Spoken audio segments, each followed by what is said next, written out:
સ્વાધ્યાય 10.2 એનો દાખલા નંબર 2 જે છે એ ગણીએ. જો ટીપી અને ટીક્યુ, આ ટીપી અને આ ટીક્યુ ઓ કેન્દ્ર વાળા 110 અંશનો ખૂણો એવા સ્પર્શકો છે, તો ખૂણા ટી ની આપણે કેટલું માપ છે શોધવાનું છે. ફરીવાર તમારે અહીંયા આ વર્તુળ ઓ આપ્યું છે, આ તમારે ટીક્યુ અને ટીપી એના બે સ્પર્શકો છે, અને પી અને ક્યુ જે છે એનું સ્પર્શ બિંદુ થશે. તો તમારે આ જે ટી નો માપ કેટલું થાય એ તમારે મેળવવાનું છે. આ દાખલો તમને ગણ્યા વગર સીધો તમને શીખવાડી દો. કોઈ પ્રકારની આને આપણે કેલ્ક્યુલેશન તો કરશું જ, પણ તમારે એમસીક્યુ ની અંદર આ દાખલો પૂછ્યો હોય અને ઝડપથી તમારે જવાબ દેવો હોય, સેકન્ડોની અંદર તમારે જે છે એ આ દાખલાનો જવાબ આવે. બહુ સાદી વાત છે. જો આ પ્રમેય 10 પોઈન્ટ મેં અહીંયા રાખેલો છે, આ તમારા બે એનો સ્પર્શ બિંદુ છે, એના ઉપરથી આ દોરેલી આ ત્રિજ્યા છે. એટલે આનો અર્થ એ થાય કે આ જે ખૂણો પી અને ખૂણો ક્યુ, આ પી અને ક્યુ નો ક્યુ એ 90 અંશનો થાય. એટલે આ બેનો સરવાળો કેટલો થાય? 90 + 90 એટલે 180.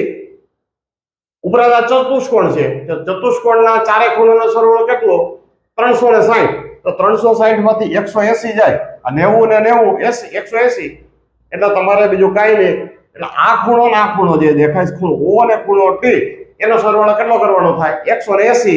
એટલે બીજું જે આ રીતે તમારે જો સ્પર્શ બિંદુ આપેલો હોય તો બીજી કાંઈ માથા ન કટ કરાય.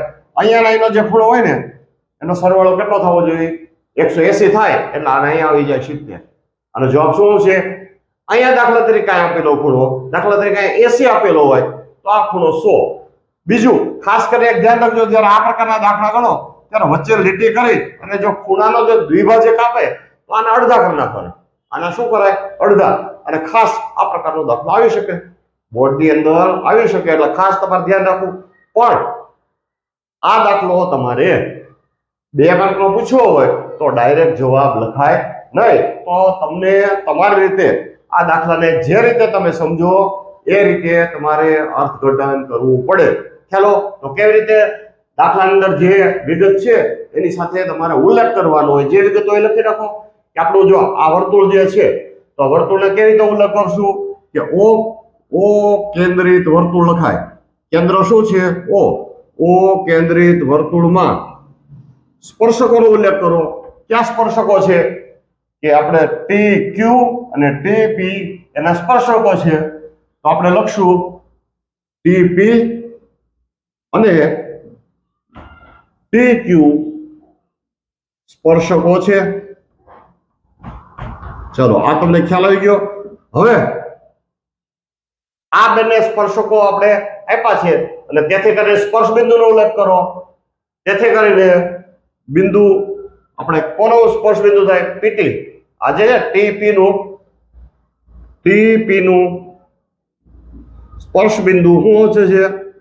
સ્પર્શ બિંદુ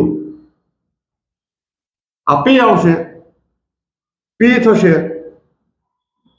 અને તેથી કરીને આપણે આ જે પ્રમેય કેટલામો જે છે 10.1 મુજબ આ લંબ થશે ને, ઓપી લંબ પીટી. તેથી કરીને આપણે શું લખશું? આ ત્રિજ્યા કઈ છે? ઓપી લંબ આ જે છે પીટી. આ કેનો ઉપયોગ કર્યો? તો આપણે લખેલું છે પ્રમેય, અહીં લખેલું પ્રમેય 10.1 મુજબ આ લખાય. પ્રમેય 10.1 મુજબ તમે આ લખ્યું. અને તેથી કરીને જો ખૂણો કાટખૂણો થાય અને તેથી કરીને ખૂણો પી બરાબર 90 અંશ. ખ્યાલ આવ્યો? અને એ જ પ્રમાણે શું લખશું? તે જ પ્રમાણે જો પછી કઈ ઉલ્લેખ કરવાનો નથી, તે જ પ્રમાણે લખ્યું કે આ દાખલો ગણ્યો ત્યારે શું કર્યું છે કે આ જે આપણો સ્પર્શક છે એનું સ્પર્શ બિંદુ આપ્યું જે છે, અને 10.1 મુજબ તમારે શું થશે? ઓપી લંબ પીટી થશે. એ જ રીતે આ તમારો સ્પર્શક છે, આ સ્પર્શ બિંદુ છે, આ ત્રિજ્યા લંબ તમારે આ ટી ક્યુ આ થાય. એટલે આપણે શું લખશું? કે આપણે અહીંયા ઓપી લખ્યું છે તો ત્રિજ્યા છે, તો આપણે આની ત્રિજ્યા શું છે? ઓ ક્યુ લંબ શું થાય? ટી ક્યુ. અને તેથી કરીને લખાય કયો ખૂણો કાટખૂણો થાય? તેથી ખૂણો ક્યુ. તેથી ખૂણો ક્યુ બરાબર 90°. બસ. હવે દાખલો કેમ કરશું? આ જે તમારે ચતુષ્કોણ થાય ઓ પી ટી ને ક્યુ, તો ચાલો લખશું. અહીંયા એવું લખશું આપણે કે ચતુષ્કોણ ઓ પી ટી અને ક્યુ એ ચતુષ્કોણ થશે. ચતુષ્કોણ છે આપણે, અને તેથી કરીને આપણે ચારે ચાર ખૂણા લખો. તેથી કરીને એને ચારે ચાર ખૂણા ક્યાં? કે ખૂણો ઓ પ્લસ ખૂણો પી પ્લસ ખૂણો કયો છે? ટી પ્લસ ખૂણો ક્યુ. આ ચતુષ્કોણના ચારે ખૂણાનું માપ કેટલું આવે? તો આવશે કેટલું? 360. અને આ 360 બધાનો ઉલ્લેખ કરો. ઓનું માપ જો આટલું છે, ઓ કેટલો છે? ઓનું માપ 110 વત્તા પી નું માપ હમણાં જ આપણે વાત થઈ, આ લંબ થાય. આ બે પી અને ક્યુ 90 થાય. જો અહીંયા ક્યુ એ લખેલું, પી એ લખેલું. જો અહીંયા આપણે સાબિત કર્યું છે. પી ને ક્યુ કેટલા થાય? 90. તો પી નું 90 પ્લસ ટી આપણે મેળવવાનો છે. ક્યુ નું પણ કેટલું થાય? 90 બરાબર 360. ચાલો આ બધા ખૂણાનો તમે સરવાળો કરો. કેટલો સરવાળો થશે? જો 110 આ 290 એટલે 290 પ્લસ ખૂણો ટી બરાબર 360. અને હવે લખશું ખૂણો ટી બરાબર 360 માઇનસ 290. આમાંથી જાય એટલે કેટલા રહેશે? તમારે 70 રહેશે. એટલે ખૂણો ટી બરાબર 70 આવશે. એટલે આ રીતે તમે જોઈ શકો છો દાખલો તમારો પૂર્ણ થાય. એટલે તમારે આખું કેલ્ક્યુલેશન જે મેં કર્યું છે ક્યારે કરશો? તમારે આ દાખલો 2 માર્કમાં પૂછાય તો મેં જે ગણ્યો છે એ રીતે ગણાય. 2 માર્ક અથવા 2 માર્ક કરતા વધારે.